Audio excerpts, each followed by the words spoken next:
ton of grass is no less than of the sky. 1 billion acres of grass.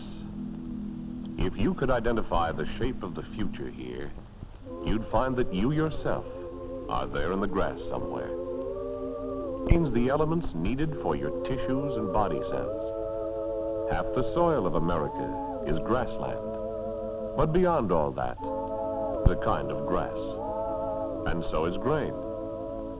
Our substance, yours and mine, comes out of the earth and first appears in the grass blades.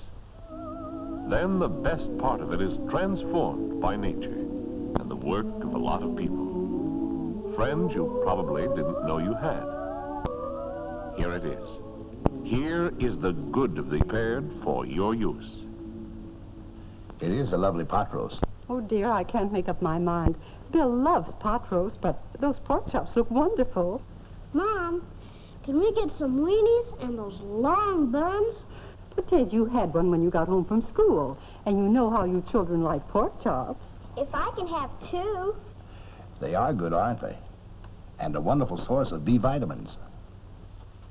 Whatever you decide on, dear lady, whatever kind of meat you... Did you ever stop to think, what are Ted and Janie made of? What builds the inches and pounds that represent their growth? Your own tissues, your own living structure, are not static like the boards and plaster of your house. Every cell of you is constantly being replaced. You aren't quite the same as you were even yesterday. And in a few years, you will be going around in a completely new body. The substance that emerged with the grass and was transformed and changed through meat is protein. Now then, of what miraculous stuff is protein made? Here is the secret of life and growth. We can think of them as the vital letters that spell well-being for all of us. The amino acids. Not every protein has all the amino acids necessary for growth and maintenance of the body. Some proteins are incomplete. They cannot do the whole job of building and replacing by themselves. Meat is one of the few foods that has complete protein providing the full complement of amino acids that we must have for the growth and repair of human organs, muscles, and connective tissues. There are other vital letters that spell life and health, the wealth of vitamins in meat. Vitamins like B1, B2, B12, and add to these food iron, copper, phosphorus. Meat truly provides the building blocks of human growth, vigor, and general well-being. The whole concept of meat's place in the diet was dramatically revised back in the early 1930s when Stephenson, the Arctic explorer, who had often subsisted solely on meat for long periods during his northern expeditions, undertook to live and work under the controlled supervision of a group of American physicians for an entire year on a fare of meat exclusively. The results of this experiment astonished the scientific world. All eyes turned to meat with new respect. Further research has shown that a generous amount of complete protein in the diet not only maintains building and regeneration activities, but arms the body against infection and disease. The good of the earth, available through meat, is beginning to be more fully understood than ever before. As long as the normal balance of supply and demand is not upset, meat and its valuable protein, in whatever form you like it best, may be had in every corner of the land, even though it may have begun its journey 1,000 miles from where you live. A journey that ends only when it becomes a living part of you, a living part of every member of your family. This was a journey begun not only far away, but long ago. Meat animals have been raised in every section of the country since the first colonial days. But the biggest drama of all has been played on the stage of the Corn Belt and the prairie. There was a sea of grass that washed over the plains. Men were moving west, bent on other business. They saw buffalo eating grass. They kept an eye out for Plains Indians who were vigorous, tough eaters of buffalo meat. They had seen grass before. It was good pasture for the horses and oxen. They thought no more about it. But then, one spring, in the flood of emigration, some wagon men made a discovery. It was as if the grass had lifted up and shouted over the width and breadth of the plains. The fall before, when there was no feed cut, freighters along the Platte had turned their worn-out cart oxen adrift for the winter. The oxen didn't starve. They got fat. By spring, they could be sold as fat cattle. The word traveled. With no more fanfare than the far-off bawl of a yearling, a new epoch of life began. I woke one morning on the old Chisholm Trail, come-a-tie-yi, yippee-yippee-yay, yippee-yay, come-a-tie-yi, yippee-yippee-yay, yippee-yay, come-a-tie-yi, yippee-yippee-yay. Like a stirring in the grassroots, like the hoof rumble of a cattle drive, an industry was born and its genes organized for a great shape of the future. Up from the south came drovers with longhorn Spanish cattle. The stockmen looked at their rangy flanks and knew it was a waste of grass. They brought in the stockier, meat-making English breeds, Shorthorns, Devons, Aberdeen Angus, Herefords. The beef breeds, now greatly improved, are spread all over the United States. We spoke of the friends you probably didn't know you had. Who are they? What do they do in the job of helping meat protein on its way to you? Your lamb chops, your leg of lamb, are produced almost anywhere there are farmers who keep sheep. But in the West and Southwest, in the real sheep country, the herds forage over the hills, watched by a man and a dog.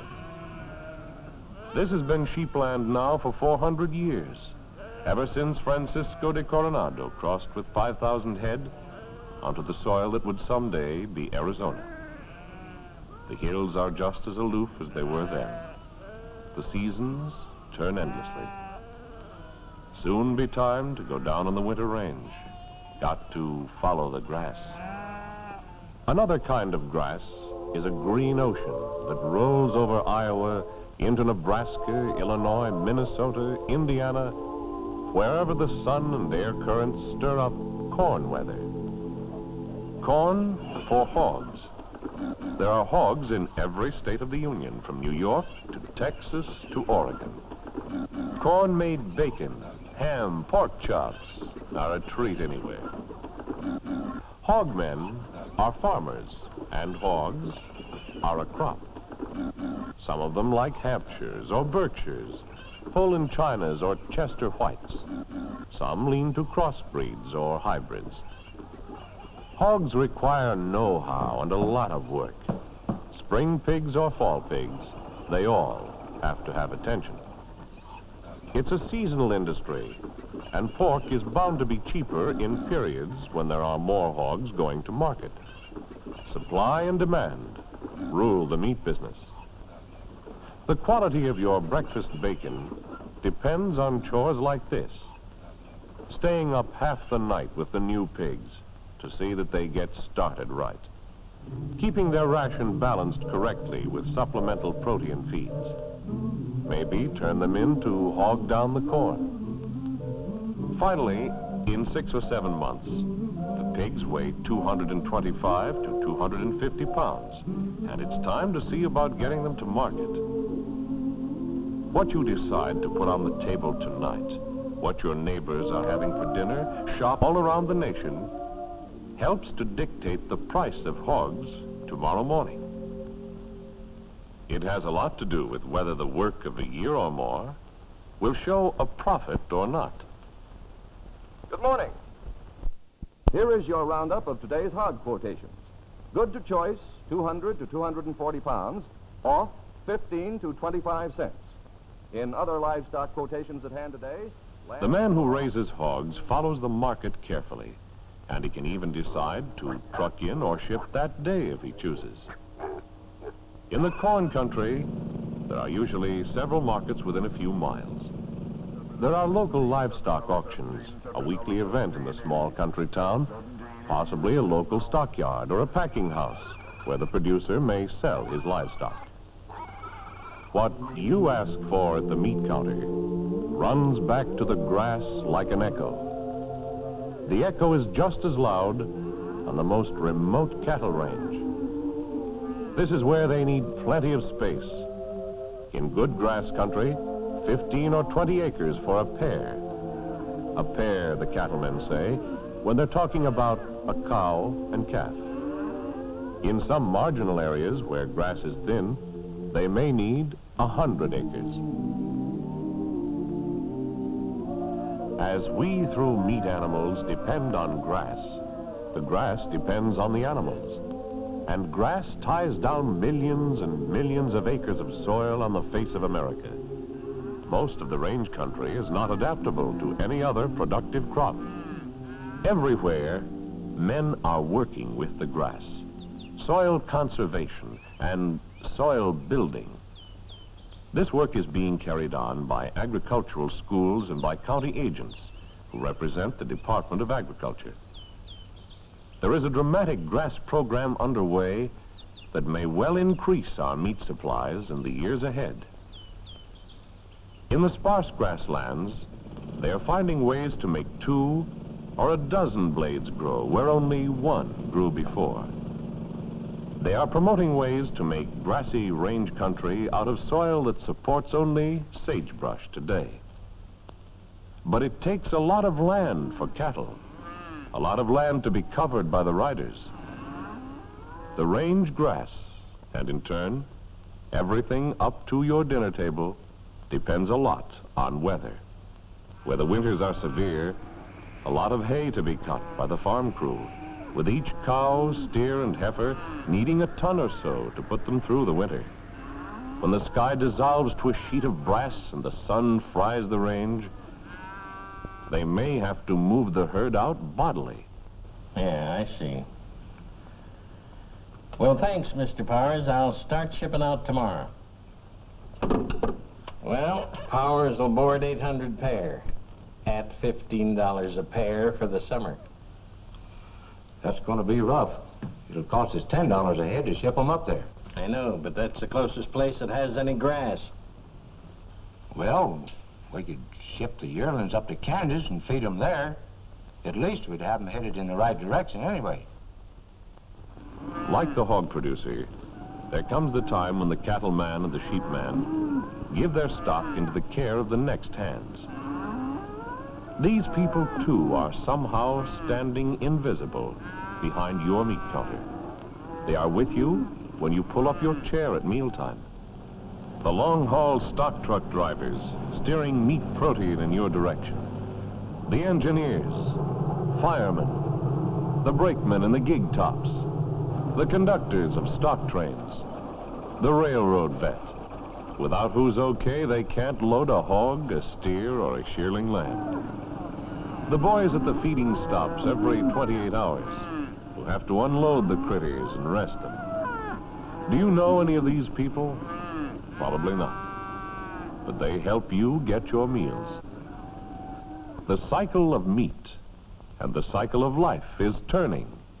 Diesel power. When the engineer takes the controller for this run, he'll ease it gently and no banging drawbars. 6,000 horsepower for 60 cars of meat protein. Maybe east from the sandhills of Nebraska. Maybe west from Colorado and Salt Lake. They start the best product of the grass on the first leg of its journey to you. Chances are the slat-sided trains and the stock trucks are headed for the stockyard terminals. The Stockyards Company, a totally independent organization, is in the livestock hotel business. It rents pens and sells feed. The agent is the farmer's or rancher's representative at the market. Livestock prices are constantly changing. No one can predict just how the day will go. By 8 o'clock, the market is open. Out in the stockyards, buyers and agents, fortified with all the information they can get, begin the day's business. A deal in cattle, hogs, or sheep is simple. Nobody wastes words.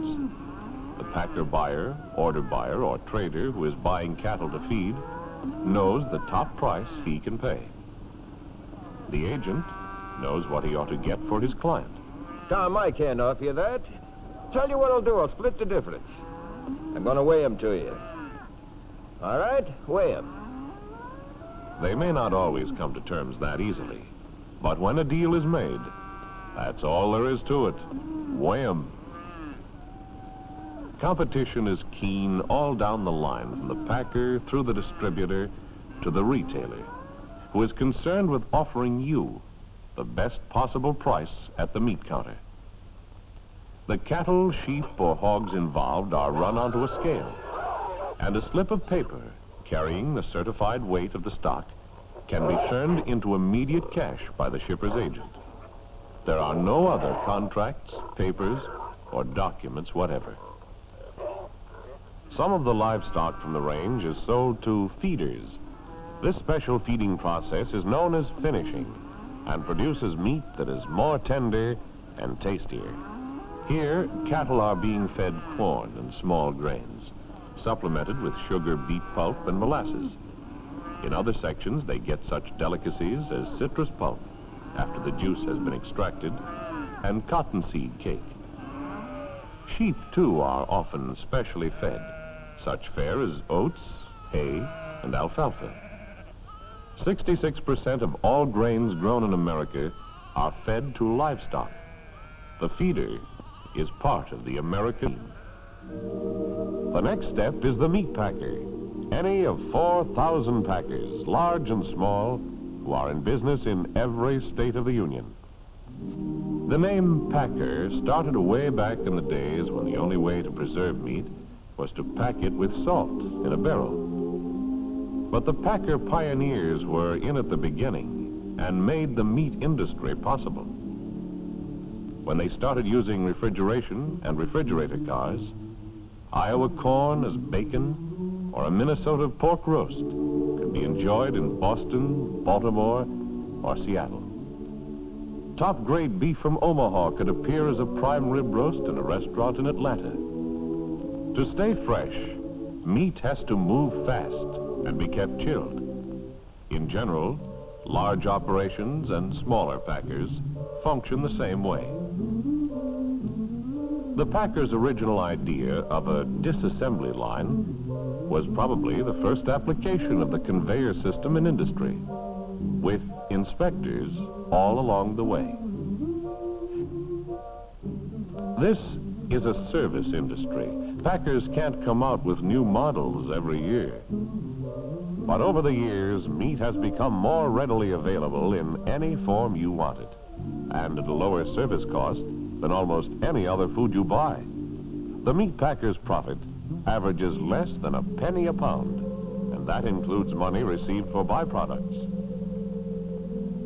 Your grandmother had to buy her bacon in slabs and slice it herself.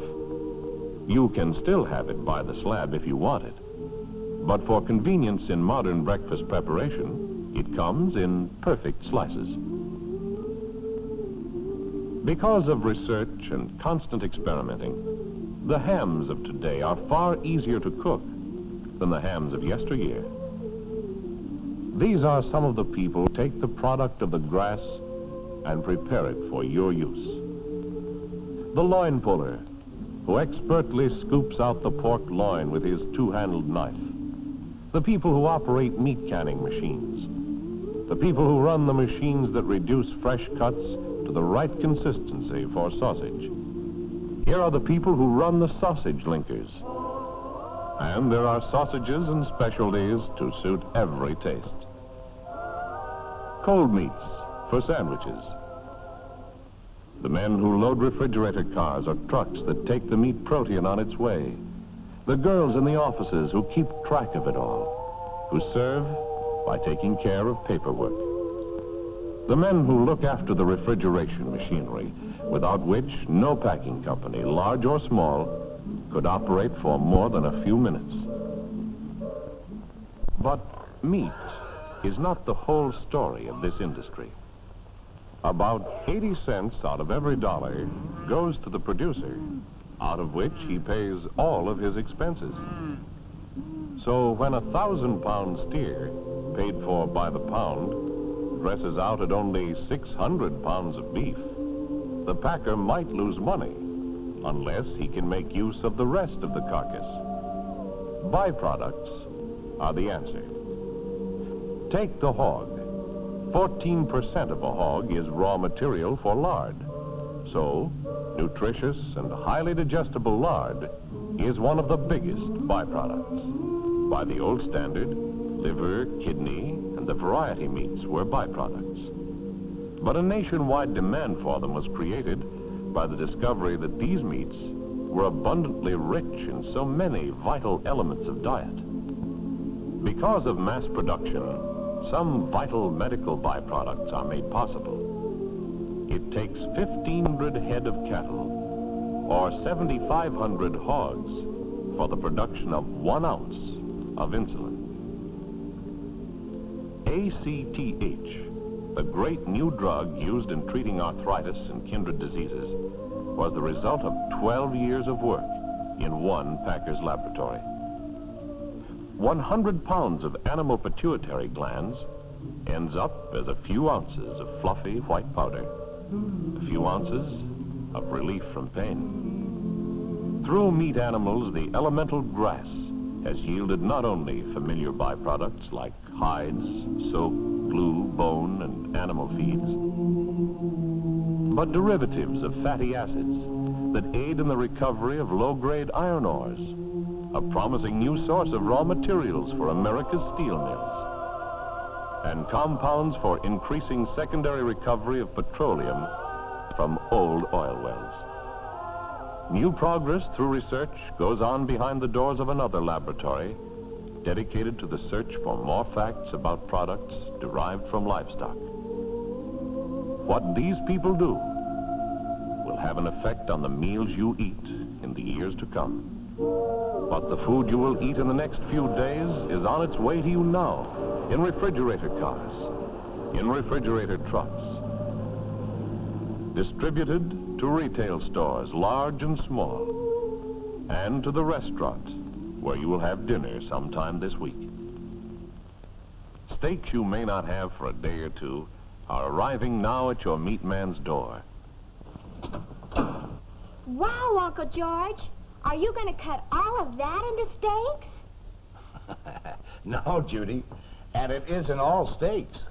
Why, there are nearly 40 different cuts to a side of beef. Gee, I guess you have to know your stuff. Judy, there's a lot more to this business than just wrapping packages. Is this the ham I'm supposed to take home, Uncle George? This is a shank half of ham, Judy. I told your mother I'd show her how to get 4 fresh cooked meals out of it. Here, I'll tell you what I mean. First of all, I'll cut off the shank end. Now, that shank will provide lots of flavor for a boiled dinner. And now, look what's left. Most of my customers would rather do their own cutting from here on, but this is what they should do. We'll divide the center part.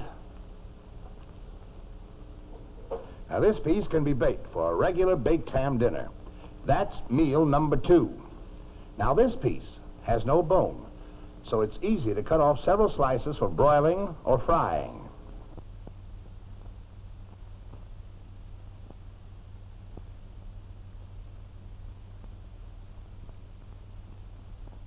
And that's meal number 3. Now, the smaller piece, cut thinner slices, and they're good for scalloped ham and potatoes or any other casserole dish like that. In other words, fresh cooked meal number 4. That's right, honey. It's something the meat people have worked out so customers get more for their money. I see what you mean when you say there's more to your business than just wrapping packages. Well, Judy, I guess everybody thinks this job is important. But there are more than 1 million of us in retail meat stores throughout the country. And I figure each one of us has a pretty important job. Because we're the connecting link between the people who supply the meat and the people who eat it. The people who eat meat. That includes you, wherever you are. Along the eastern shore, the sun is up. This is Good Morning, America. Is that the aroma of heaven on the morning air? No, that's bacon in a hot pan over the Mississippi. And there is a gentle singing that heralds the day. 1 million slices of ham, simmering cozily with 2 million eggs. When it's lunchtime in New York, late breakfasts are not over in Tacoma. The earth turns and marks the meal times from coast to coast. The kids in school cafeterias have meat. The lunch boxes of makers and builders contain meat sandwiches. The people in restaurants figure a hamburger with is the best deal at lunchtime. A day of life is getting ready to diminish in the Pacific. There is meat for dinner. Another day of meat for America. Another day's product of the soil, transformed by a slow formula of nature and human skill. Over the wide range acres of America, the grass is collecting and extracting wonderful substances from the earth, the sun, and the air. Forming in grass blades, grain heads, and corn ears, the first shape of dynamic elements that soon will wind through your own bloodstream, building and replacing, strengthening and reconstructing. To bring it from the grass to the living cells of you, more than 6.5 million men and women are working, a mighty team, on cattle range and sheep range, in the hog country, along the highways and rail lines, in stockyards and livestock terminals, in the plants of 4,000 meatpacking companies, large and small, in restaurant kitchens, behind retail meat counters all over the nation. A mighty team of people, the meat team, working for you. And of the product of their work, we can say, this is not just something to eat. This is fuel for love, joy, work, action. This is life.